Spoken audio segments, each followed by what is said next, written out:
ഇടുക്കി അടിമാലിയിൽ ക്യാൻസർ ബാധിതയിൽ നിന്ന് പണം കവർന്ന സംഭവത്തിൽ ദിവസങ്ങൾ പിന്നിട്ടിട്ടും പ്രതിയെക്കുറിച്ച് യാതൊരു സൂചനയുമില്ലാതെ പോലീസ്.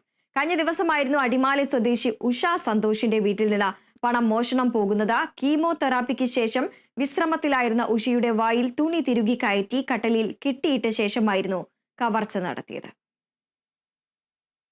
അടിമാലിയിൽ അർബുദബാധിതയായ വീട്ടമ്മയെ കെട്ടിയിട്ട് പണം കവർന്ന കേസിൽ പോലീസിന് ഇനിയും പ്രതിയെ കണ്ടെത്താനായിട്ടില്ല.